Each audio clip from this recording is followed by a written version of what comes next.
Hai semua dan selamat datang.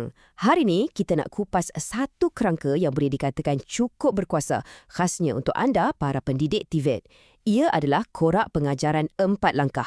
Dan ini bukan sekadar teori tau, tapi satu strategi praktikal yang diguna pakai oleh pengajar-pengajar profesional untuk pastikan setiap sesi pengajaran kita betul-betul memberi impak.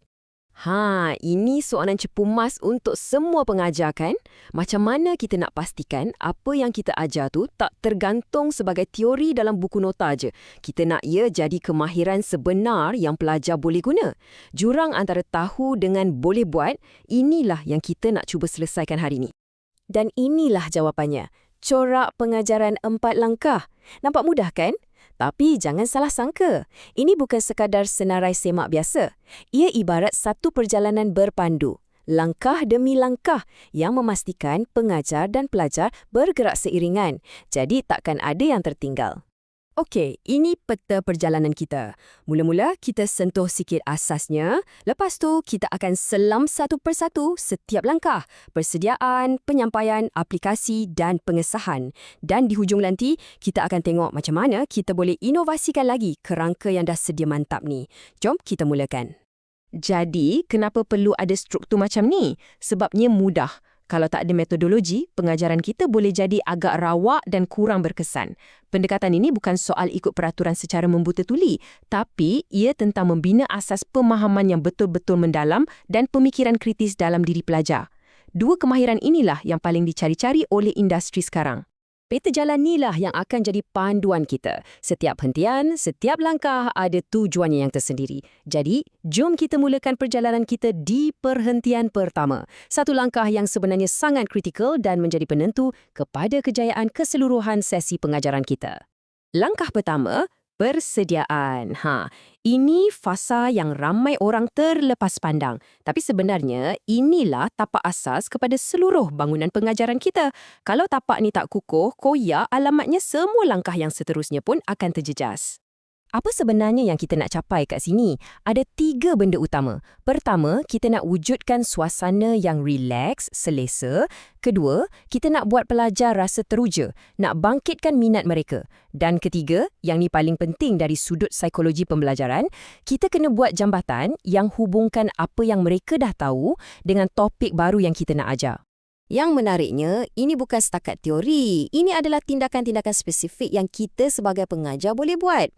Jelaskan pada pelajar kenapa topik ini penting untuk kejayaan mereka nanti. Kaitkan dengan manfaat untuk diri mereka sendiri. Dan nak bagi lagi power, cuba kaitkan pelajaran kita dengan teknologi terkini macam AI atau IR 4.0. Barulah pelajar nampak relevan dan motivasi mereka akan melonjak dari minit pertama lagi. Baiklah, bila landasan dah tersedia dengan kukuh, barulah kita boleh beralih ke langkah kedua, penyampaian. Di sinilah proses pemindahan ilmu dan maklumat bermula secara aktif. Matlamatnya nampak macam mudah kan? Sampaikan maklumat dengan jelas dan logik. Tapi kuncinya bukan hanya pada apa yang kita sampaikan, tapi lebih kepada bagaimana kita sampaikan. Pemilihan alat bantu mengajar yang betul boleh membuat perbezaan yang sangat-sangat besar. Di sini disenaraikan ciri-ciri arahan yang berkesan. Cuba perhatikan poin yang terakhir tu, menggalakkan penyertaan aktif pelajar. Ini satu peringatan penting. Zaman pengajaran sehala atau chalk and talk dah berlalu. Sekarang, penyampaian perlu jadi satu dialog. Pengajar yang hebat akan sentiasa cari jalan untuk libatkan pelajar. Tak kiralah melalui soalan ke, perbincangan atau aktiviti-aktiviti ringkas. Petikan ni mengesahkan satu realiti. Kerangka ni langsung tak lapuk, malah ia sangat relevan. Menggunakan alat-alat moden macam Canva atau AI untuk hasilkan bahan PNP, ia bukan lagi satu bonus. Boleh dikatakan, ia dah jadi satu kemestian kalau kita nak kekal relevan dan dapat tangkap perhatian pelajar generasi sekarang. Dan teknologi ini boleh bawa kita lebih jauh lagi. Cuba bayangkan, pelajar anda boleh bedah enjin secara maya guna AR atau berlatih mengimpal dalam persekitaran VR yang 100% selamat. Ini bukan lagi cerita fiksyen sains. Ini adalah realiti yang boleh memperkasakan lagi fasa penyampaian, terutamanya dalam pendidikan teknikal.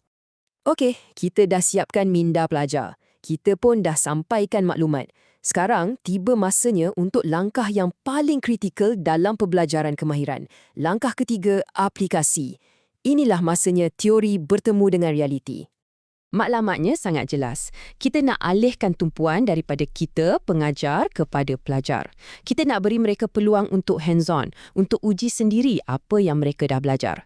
Inilah fasa di mana pemahaman teori itu mula bertukar menjadi keyakinan praktikal.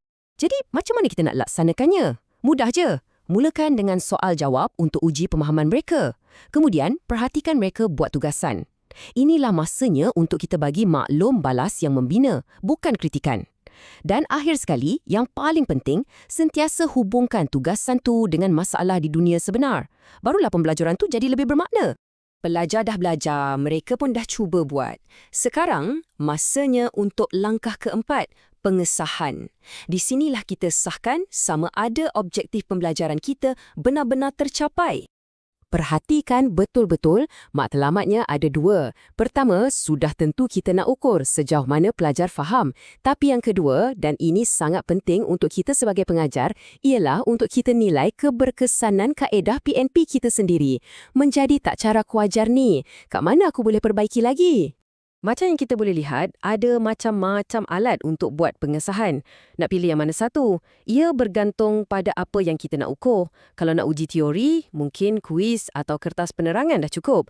Tapi kalau nak nilai kemahiran praktikal, kita mungkin perlukan pembentangan atau kertas tugasan. Okey, ini peraturan emas untuk fasa ni. Masa untuk kita bantu dan bimbing adalah semasa langkah 3 tadi.